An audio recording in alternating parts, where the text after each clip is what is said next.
Hugh lived about 15 miles west of Galesburg in a little town called Monmouth. I loved the scenery in that part of western Illinois. Cornfields, the quiet farms with fragile-looking barns, their once red paint faded to a dull pink. Train crossings that ominously appeared seemingly out of nowhere. There was a beautiful, mysterious quality to that landscape that I could not get enough of, and it made me understand, at some level, why my dad did what he did for a living. A 12-pack of Schlitz sat in my passenger seat, payment for the story that he was about to tell me. The night that he and my father... Well, I wasn't sure yet, though it involved the girl in my dad's notebooks. Hugh had worked with Rich for a long time, but came into some money at one point from an inheritance, which he gambled and drank away in pretty short order. He hadn't been in the mapping business for a good 10 years or so. He was my dad's best friend, and he probably had better insight into what my dad was up to out there in the last few years than anyone, if anyone did, though Hugh tended toward maudlin nostalgia once you got him talking. He'd had a couple of health scares, and while they didn't play out, thankfully, they spooked him enough to grab his pension, get up a job with a local construction company, and take things a little easier, which I supposed I couldn't blame him for. I pulled into the gravel driveway that led up to Hugh's modest, tired-looking little country house, and his car was parked in an open garage. The porch and kitchen lights were on, giving the whole property a kind of insular, lonely quality. The screen door opened, and Hugh gave me a big smile and a hug. He was a burly, heavy-set guy in his mid-60s, gregarious and kind. He'd been like an uncle to me throughout most of my childhood and teenage years, and, we didn't have a chance to catch up on one another very much anymore, but I still considered him very much a part of the family.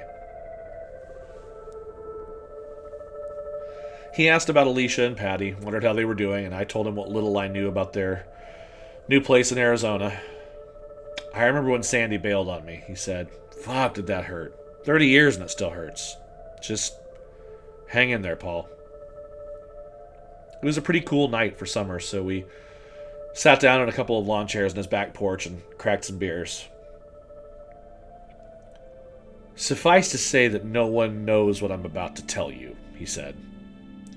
But I think you should, given what it sounds like you're dealing with at Rich's place. I hope I can at least put your mind at ease about something. I don't think you deliberately murdered someone, if that's what you mean, I said. Hugh nodded. That's what I mean. Look, I told him, Dad seems to think that this woman is missing, not dead. And I pulled the flyer from the abandoned house out of my pocket. Well, that... He trailed off and looked puzzled. Where did this come from again? He studied it. And how long has it been there? A burned-out house past the drive-in, I said, but your guess is as good as mine as far as the timing goes. Hugh sighed and sat back in his chair, beer can wedged between his thighs. And he stared off into the distance for a few seconds before he started talking. Here's all I got, kid, he said, and told me the following story. It was right before Christmas in '73. Your mom had just gotten pregnant with you, and your dad and I were coming home from one of his field trips. We were coming down this country highway, and this thing came out of nowhere. It looked like an animal. It was small and fast. It came up out of the ditch on the right side of the road, and we plowed it. Rich stopped the car. He wanted to make sure we didn't, leave something suffering out there. We got a couple of flashlights out of the trunk and headed down the road. Dark as holy shit, let me tell you. It was like walking down a road on another planet. No signs of life anywhere. It wasn't 100 feet back that we found her. It was a girl. She was on her stomach. There was so much blood. I was losing my shit, honestly, but your dad was calm enough, given what was going on. He goes, Miss, please let us help you. She was trying to drag herself off the road. Her hands were bloody, and she was leaving this trail on the ground, like when you see a deer get hit, and the mess it leaves. She was wheezing, pulling herself across the blacktop. We were kind of trying to walk alongside of her, and finally, Rich reaches down, touches her shoulder, and she stops crawling. He turns her over real gently, and we see her her stomach. At this point, Hugh was openly shaken, and he sipped his beer, staring into his lap before continuing. The car just must have tore her open, and there was a baby. It was half out of her. She was trying to hold it in against that hole in her. Her hair was all matted with blood, and I remember the light on her neck. The back of her neck, there was this kind of symbol, like a burn. Something burned into her neck and scarred over. Not something a car wreck would cause, I'll tell you that for goddamn sure.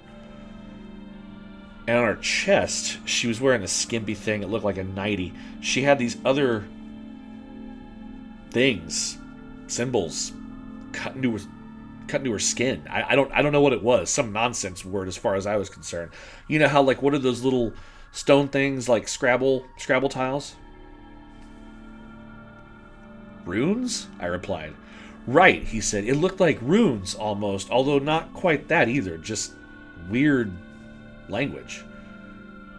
She was looking up at us like she didn't even know we'd hit her. Just this look on her face, this terror. We ran back to the car. Your dad had some stuff in his trunk for emergencies. He had a big blanket, I remember. So he got that, and we went back to try and get her up. We'd get her to a hospital. Paul, we weren't gone more than a couple of minutes. She was gone. What do you mean, gone? I said. She was gone, he said simply. There was a big, bloody trail on the asphalt leading off the road, but she was gone. Well, did someone else pick her up? I asked. I don't know, he replied. We went back to the car.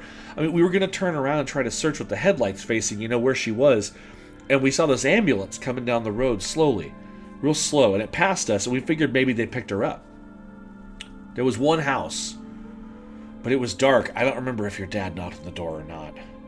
We went about probably 20 yards into the woods just past the road, checked everywhere we could, but we couldn't find her. So you left, I said. Well, yeah, we didn't know what else to do, he said, a little defensively. We couldn't find her. We figured between the house and the ambulance, surely she ended up finding someone. I remember asking Rich if we were going to get caught, and he kept saying, no one could have seen us out here, Hugh. And he was right.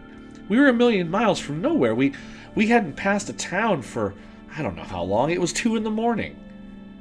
There was nothing out there. So we left.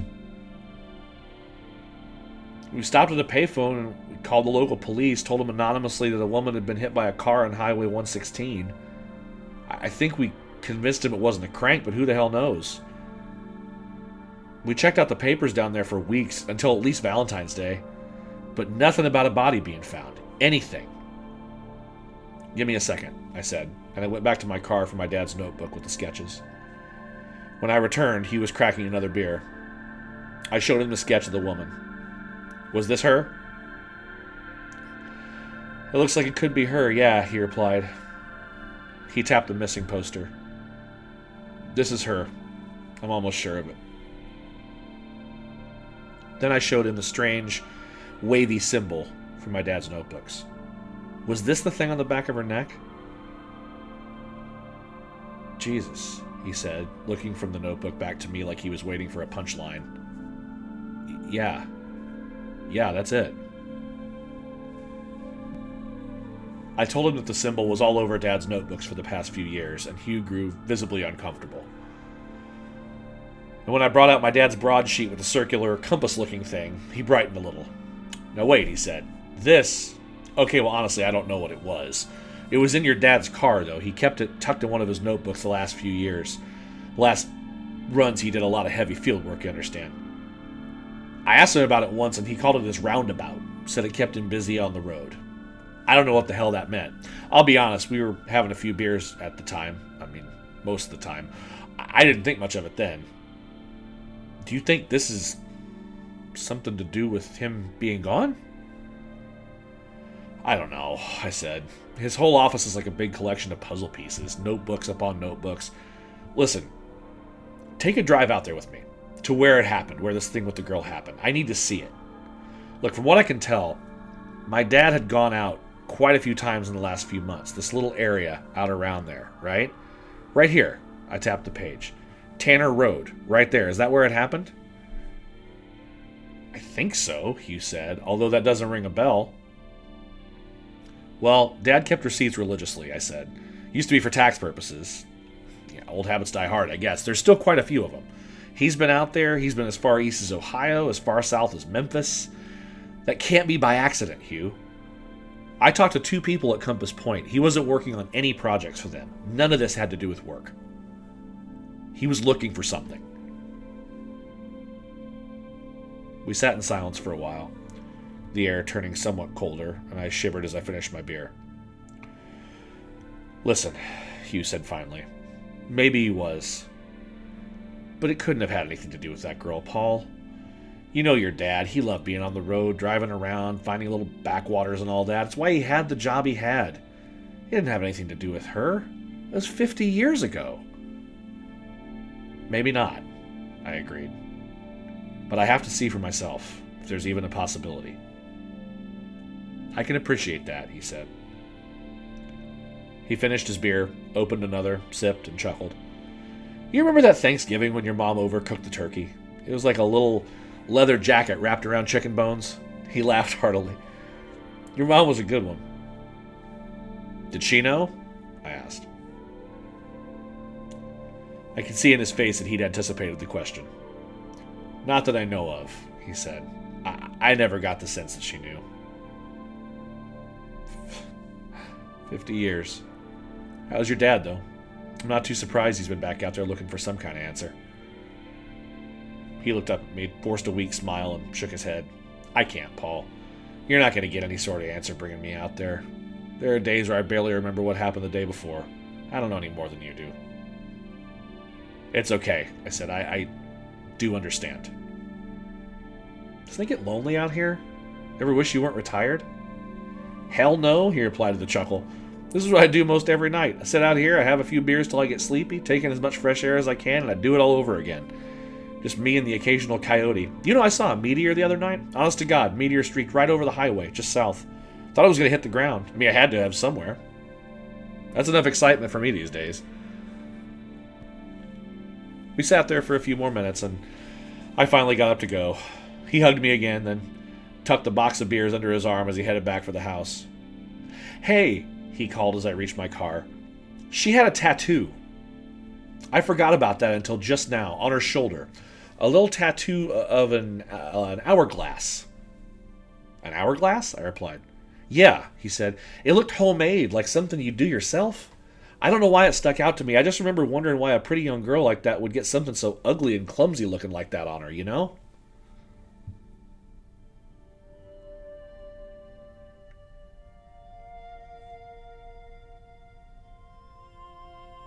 I felt a bit of the past go through me for a second as I got back on the road. The way I'd felt when I was a kid, watching Rich and Hugh load his satchel of maps and legal pads into the back seat, pencils behind their ears. Only this time it was me. And the satchel was full of my dad's newspaper clippings and notebooks and all the stuff he'd been saving over the course of the last few years. I didn't know what they all were. The maps, the tattered markups of Illinois, Iowa, Missouri, Wisconsin, Indiana, folded and refolded to a point of wear that he'd had to coat them in packing tape. Layers of notes upon notes. I knew the first thing I needed to do was go to the spot. The place, with a capital P. Where it had happened, whatever it was. The area on the map, the one Rich noted as the spot where they'd found the girl and where Hugh had tried to confirm that it happened, was as nondescript as any other spot. A little piece of desolate road on Highway 116, a few miles north of Macomb, labeled Tanner Road. There were thick outgrowths of trees along both sides of the road, with roots pushing through the earth even into the ditches on both sides, and eliminating much of a shoulder in favor of forward motion. The dominance of nature, taking the landscape back as it did in so many rural areas. The tops of the trees were nearly touching across the road for a quarter mile or so, giving that illusion of a canopy of sorts, the way they always depicted southern plantations. Unusual to see, very often in the Midwest. It gave a general sense of protection in a way. I pulled over at the approximate spot where Hugh said he thought it happened based on the mile markers and the pieces he could pull together for me.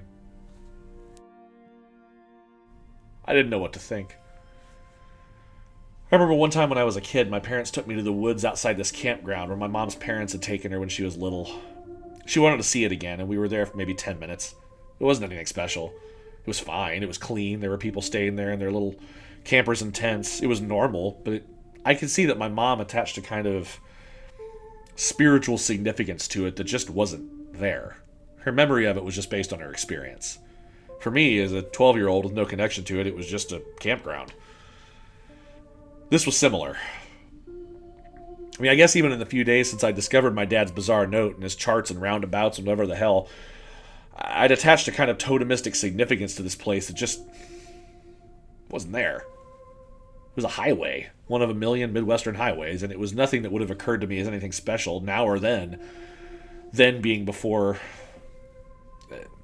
I started traveling down the rabbit hole of whatever he was writing about. I parked my car along the ditch where the ground gave way to more level terrain and got out. I walked the length of the ditch that passed for the shoulder until the trees gave way to open meadow about 100 yards or so from the little frontage trail that had been carved out by a small tractor or something similar, winding all the way around to a dilapidated, abandoned farmhouse that sat near the horizon line. Then I crossed the road and walked it back the other way. There was nothing of note. I chided myself, silently. What did I hope to find? A big X on the ground? An ominous hole in the earth that led to God knows what based on my dad's weird sketches? I made my way back to my car. I didn't have a plan, per se. I wanted to check some police reports, obituaries, from the paper near there, because I didn't totally trust that Hugh and my dad had been diligent about checking to see if she'd been found. Whoever she was. I felt a regrettable wave of disgust, and a little guilt at the thought of their cowardice. It wouldn't have been so hard to track down police somewhere, just admit what happened, middle of the night or not. And Hugh's story about the woman disappearing didn't wash to me. If she'd been cut open, injured that terribly, she couldn't have simply disappeared into the woods. And there could have been someone else there. It was possible. He mentioned a house, an ambulance. I don't know, the whole thing felt too convenient, though I had to admit that I had a hard time with the thought that my dad, regardless of the situation, could have just left someone to die. It's easy to forget just how much of the world exists away from major cities and expressways. Interconnected communities, sometimes just a mile or two away from each other, existed almost on their own plane, away from many of the trappings of popular culture. Small towns, unincorporated little towns that consisted of a gas station, maybe a small grocery store, a motel if they were lucky. These places were common in the Midwest as soon as you got off the main highways. Near what Rich had called Tanner Road was a little place called the Andrea Motel, just outside of a unincorporated town called Swan Creek. My plan was to stop there and get a room. Room 5, if it was available, as that was the last place my dad had been seen. I decided I could take inventory from there, and then maybe on my own, these weeks later, it would make sense to have a look around. I got out of the car and stretched my legs. The sun was high overhead, and the only sound was that of the natural world around me. The breeze through trees that towered and leaned over the landscape like weary giants. Animals cutting through the brush on some unknown mission. I walked onto a gangplank-style porch and into the motel office where the owner was sitting on a stool behind the counter watching some daytime talk show. She was a slight woman of maybe 50, glasses propped on a mess of loosely bundled, dyed blonde hair. She smiled brightly when I entered the motel lobby and asked if I needed a room. I asked her if room 5 was available, and she paused for a moment, biting her lip and glancing away from me before asking if this had to do with that man the police were looking for. I said yes it did, and that he was my father. "Oh, honey," she said. "I am so sorry. What a burden that must be on you. Have they found him?" "Not yet," I told her. "That's part of what I'm trying to do." "Oh," she replied, suddenly sounding tentative about the room.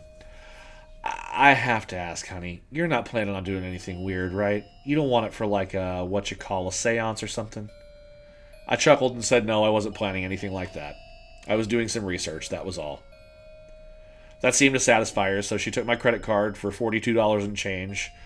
Let me know that the vending machines outside only took exact change. Checkout was 11 a.m., but that was flexible since no one else was staying there. Oh, and help yourself to anything in there, she said, pointing a brightly painted fingernail toward a cardboard box by the door. That's our lost and found, you know, but it's really just something to call it. People don't typically come back here looking for a keychain or something like that.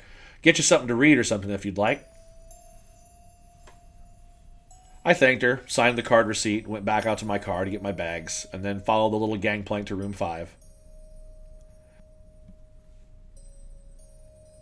You hear a lot in those dramatized TV shows with recreations and whatnot of how people felt like they were being guided when it comes to situations like this in some otherworldly way or some over-the-top bullshit. When I opened the door, it was just a room.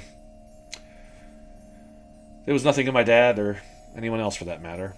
It was just a place, a room with a modest twin bed, a dresser that doubled as a TV stand for a cheap little flat screen, a little desk, a couple of nightstands, and a chair. The bathroom was narrow but clean. All in all, it was like 10 million other little motel rooms from one end of the country to the other. I set Rich's bag down on the bed next to my own and decided it was time to take inventory of everything I'd brought. Which was a lot.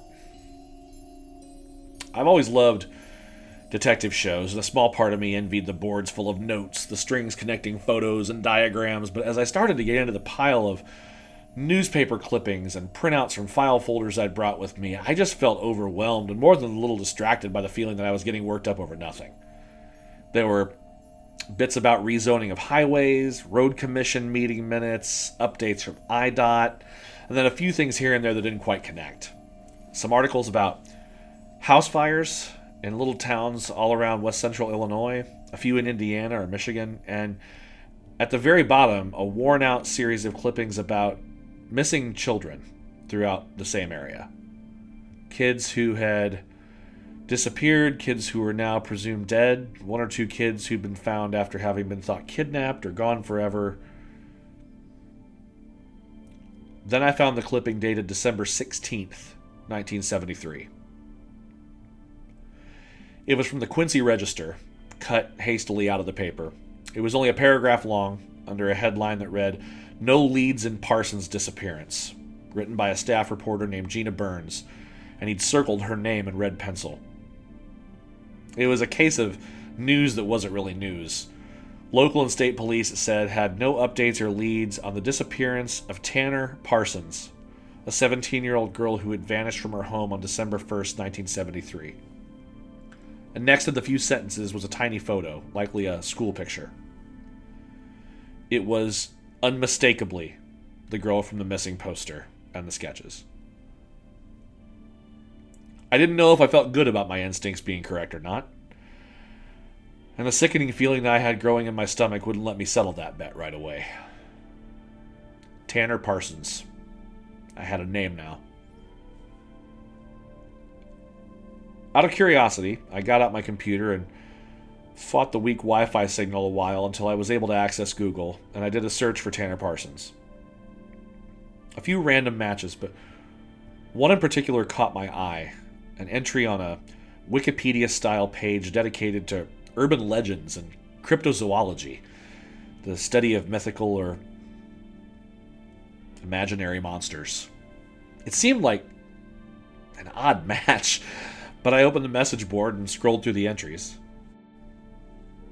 It was a thread about cryptid sightings in the Midwest, and there were a couple of mentions about a creature that looked like a giant mutated bird. Another about a short little beast that looked almost like a midget werewolf, something that someone claimed had killed some livestock near Carthage in the late 80s. About 10 entries down, someone with the username AtomicKid79 replied, "I remember my mom talking about something called Cantor when I was a kid. And I remember she mentioned it specifically because her friends at school said that's what killed this girl Tanner Parsons, who disappeared from Chancellor, Illinois when she was a teenager. Maybe my mom did a lot of drugs in high school, LOL." I kept digging. The reference to Tanner Parsons and Chancellor was likely legitimate, since the nearest cities were Macomb and Quincy, and the Quincy Register had published the updates regarding Tanner's disappearance. Chancellor was a medium-sized town just a few miles northeast from the motel, so at the very least it felt like I was in the right area. But I figured it couldn't hurt to follow up on whatever I had. I clicked on the username and sent a quick message to Atomic Kid 79, asking if it would be possible to chat via phone about what he'd posted, and I left my phone number. I'd been at it for a couple of hours when I decided that my eyes needed a break. My motel room was actually a pretty cheerful little space. Small and dated, but the colors were bright, and apparently I had a decent selection of cable channels. I went outside, where it was starting to get dark. I was glad I'd stopped, since there wasn't much along the highway, except for a few modest dark houses and a gas station that appeared to be closed. I went into the motel's office, and the woman who checked me in wasn't anywhere to be found. There was a table and a couple of chairs sitting in the lobby, and a TV played a baseball game to the empty room, next to a giant, stuffed peacock, its feathers fluffed out like a living page from National Geographic. A taxidermied wonder if ever I'd seen it. There was a Keurig coffee maker and a smattering of different coffees, so I made a cup of dark roast and sat down to watch part of the game. I didn't immediately recognize the teams on TV, and I didn't really care. It was just nice to look at something other than the lines on a map and a bunch of random newspaper articles. On the floor near the coffee stand was the lost and found box I'd seen earlier, and a grubby little stuffed animal was poking its head out the side, a rabbit that had seen a fair amount of love if the wear and tear was anything to go on. There was a t-shirt and a wrinkled ball, what looked like a little dog toy in the shape of a football, a couple of keychains, an actual ring of keys, woe to that person, and a smattering of paperback books. 50 Shades of who knows what, I thought, but I was unable to resist seeing what had been left. Probably a bad western or two, the kinds of things people picked up at gas stations and convenience stores to fill time. Near the bottom was a worn copy of a trashy-looking true crime book called Beware, the Mothman Files, so I picked it up. It was newish, the cover a little bent on one corner and sporting a pretty bad artist's rendition of what the Mothman of Point Pleasant, West Virginia was supposed to have looked like, red eyes and all. I knew a little about the legend, as did just about everyone.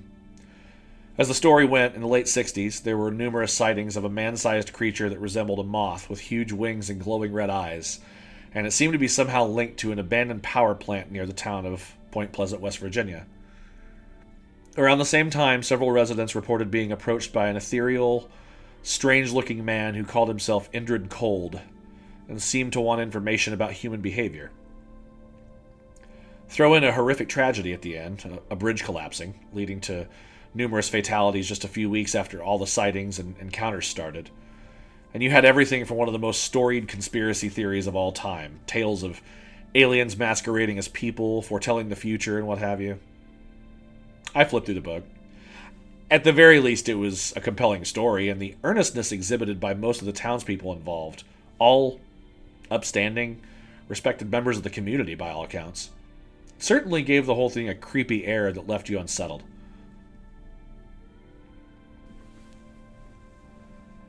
In the back of the book, on the last page where the author's pick and bio appeared, someone had written a list of names in marker. Tracy, Griffin, Bethel, Evans, Parker C., Horace. Another name, Eric Duchamp, was followed by a question mark, and another name, Mason Crane, had been hastily scratched out and then circled again.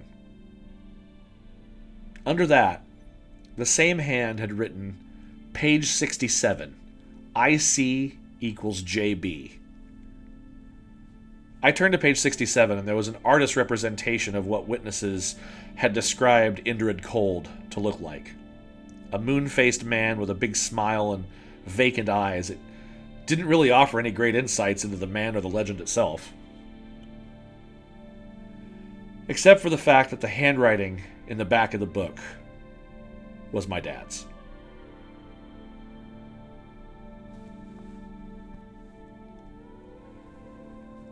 I felt a pang of nausea in my stomach, and I set my coffee cup in the trash can. I stood up, clutching the book, and started back for my room. My phone rang as I was unlocking my door, a number I didn't recognize. I answered. "Mr. Harmon?" a female voice said. "This is Atomic Kid from the message board." "Yes," I said, and I thanked her for calling. "I hadn't expected a call back so quickly." "It's no problem," she said. "What did you want to know about my post?" "Well," I told her, "you mentioned Tanner Parsons and you mentioned Chancellor. I was just wondering what the backstory was on that, if anything." Yeah," she replied. "That was just something my mother mentioned a couple of times when I was a kid. This Parsons girl had gone missing in the early 70s. They never found her. One of those cautionary tale type of things." "And this thing you mentioned in your post called Cantor," I noted. "Is that a local version of a boogeyman story or something? Something to scare kids?" "My mom seemed to think so," she said. "Anyway, it was an urban legend kind of thing in Chancellor for a long time. I haven't heard much about it in recent years. As for Chancellor," she laughed, "there's not much there to say the least if you've ever been there." "Well," I said, "every town has its good points. That's what my dad used to say." She laughed again. "Well, I still live in Chancellor," she said, "and let me tell you, we're still waiting for TripAdvisor to recognize our genius." I asked her for anything else she could remember about Cantor, and she said the rumor started in the 50s and was still going strong into the 70s when she was a kid. This thing they called Cantor lived in the woods, and it would come into town to find kids and take them away or something like that. I asked if she had believed it, if her mother had believed it. She hesitated. "I don't know, to be honest," she said. "The way she talked about it seemed like it freaked her out pretty well. I mean, the way she described it used to freak me out, honestly, but, it sounded like any other ghost story." "What was Cantor?" I asked, and her tone shifted a little, became more thoughtful, less cheery. "It was some kind of an animal," she said, "but it wasn't right. It was like animals mashed together, and there was supposedly this flickering light that sort of traveled with it that almost looked like a person but had a melting face."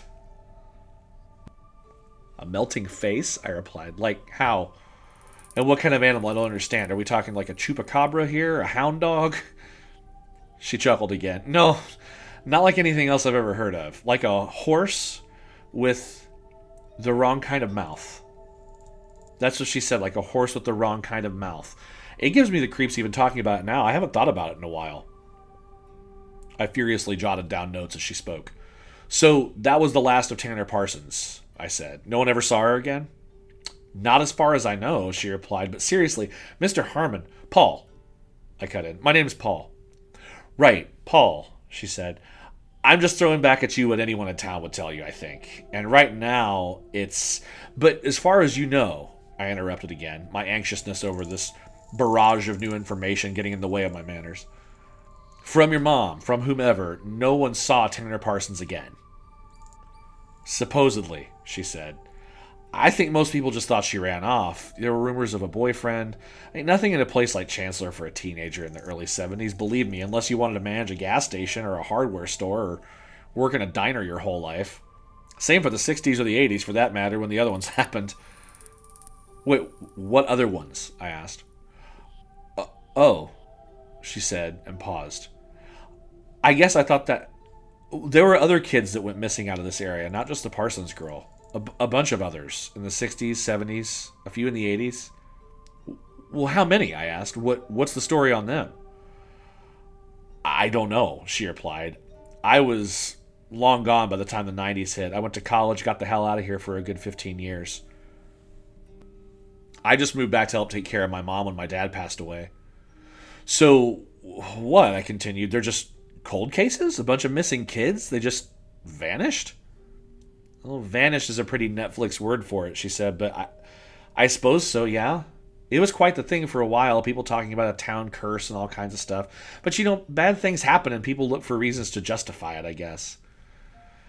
"Yeah," I said, "I suppose that's true. Listen, thank you, Miss Chatham," she said. "Victoria Chatham. Are you writing a book or something?"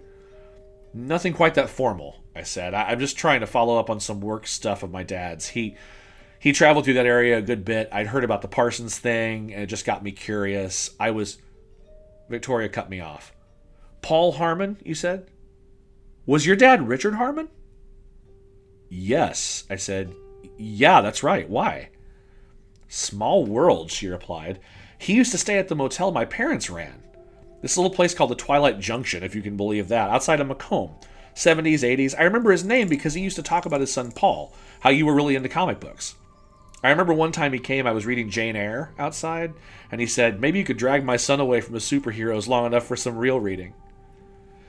That sounds about right, I said. Listen, okay, hey, this is really important to me. Do you remember anything else about my dad staying with you?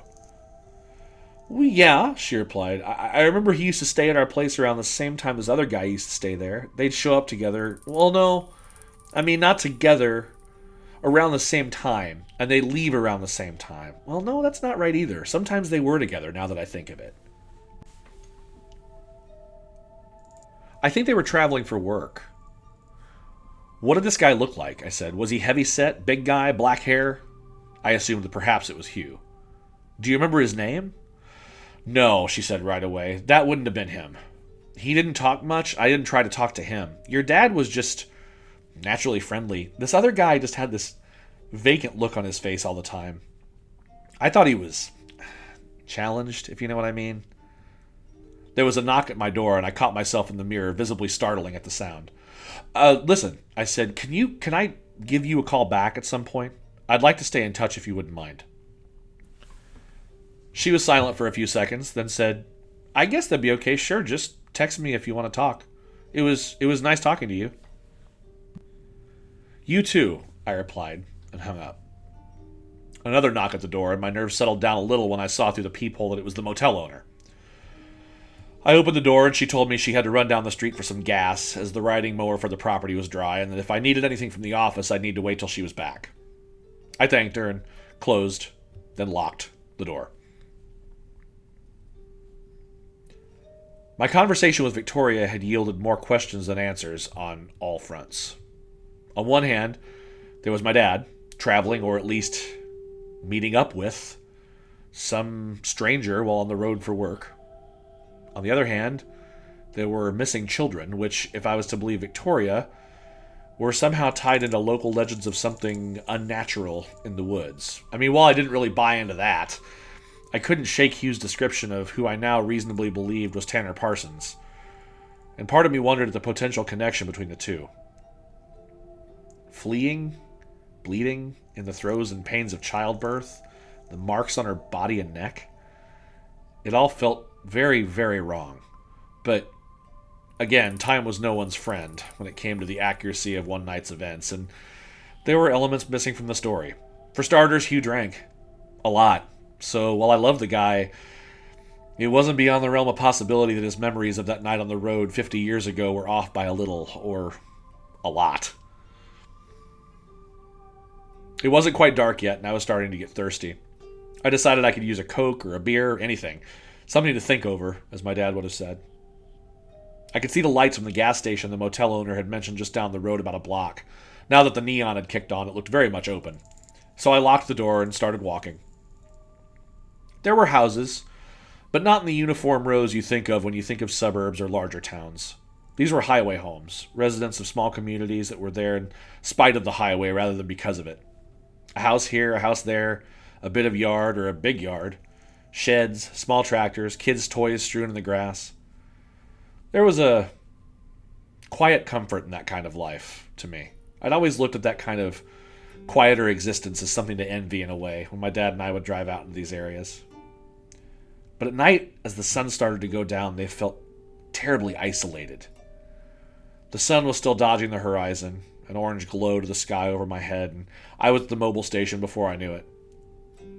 I bought a couple of bags of chips, some energy bars for twice the price they'd be anywhere else in the world, a 6-pack of Rolling Rock, a couple of bottles of water, and a liter bottle of Coke. On impulse, I bought a lighter with "Welcome to Roseville" printed on it, even though I was not in Roseville. Dad was big on souvenirs.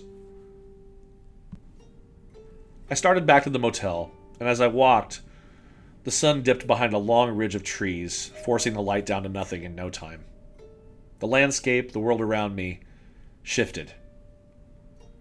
The houses I'd previously thought of as quaint and charming suddenly looked like strangely cut shadows interrupting an endless wall of black, only the occasional porch light interrupting the dark.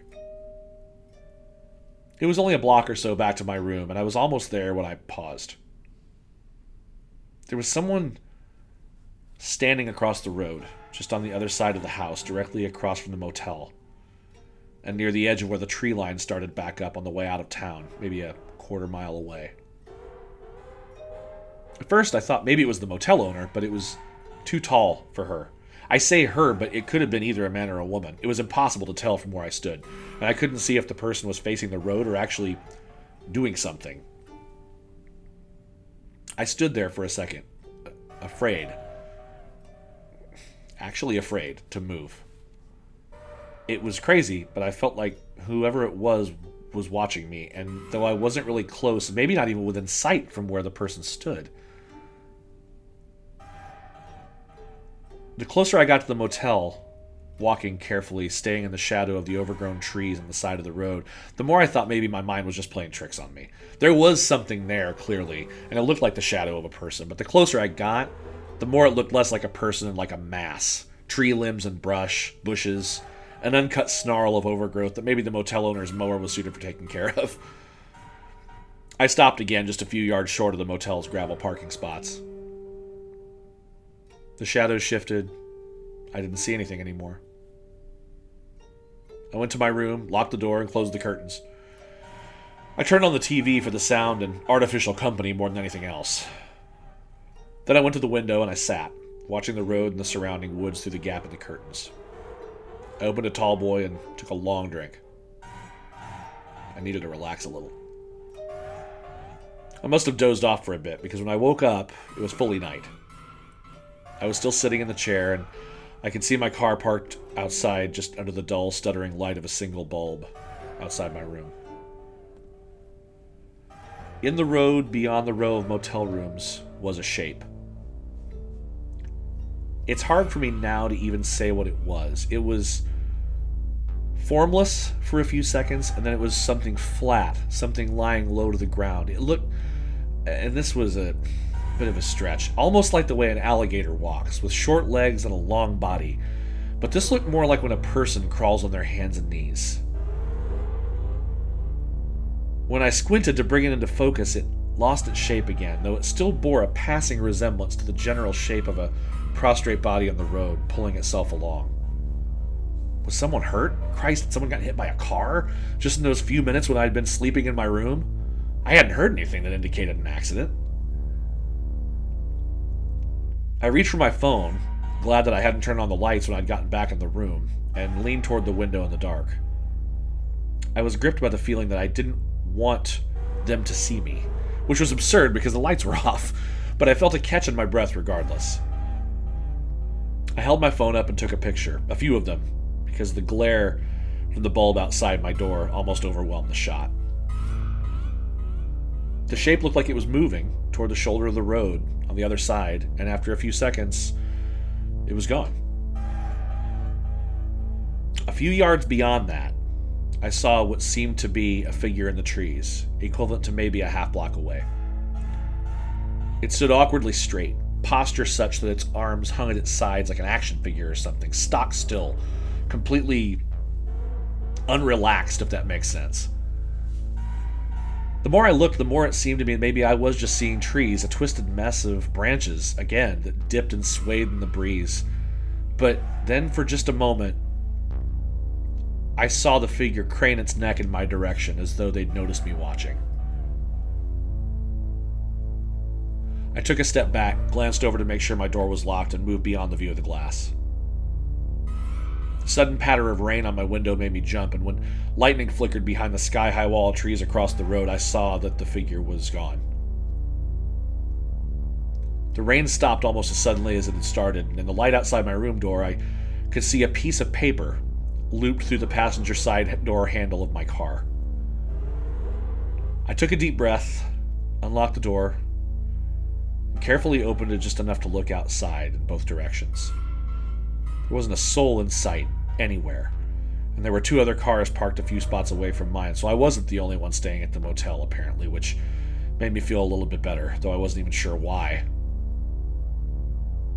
I left my door open and quickly snatched the paper from my car door, stepping back inside the room and locking the door quickly behind me.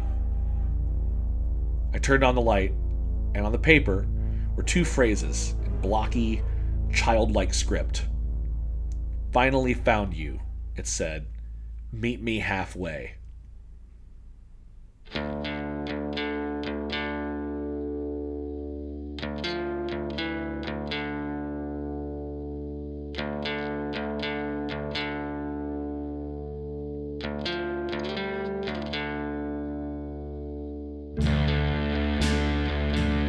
You have been listening to Cicatrix, Episode 2, Form and Shadow. Cicatrix is a production of Sensory Eclipse Media with funding from the estate of Vincent Galt and has been transcribed and produced by Christopher Bevard. For more information on this and other podcasts from Sensory Eclipse, as well as more information regarding the ongoing mystery of Richard Carmen's disappearance, please visit www.sensoryeclipse.com. Original music and score by the Crone Hex. Check them out at thecronehex.bandcamp.com. Thank you for listening.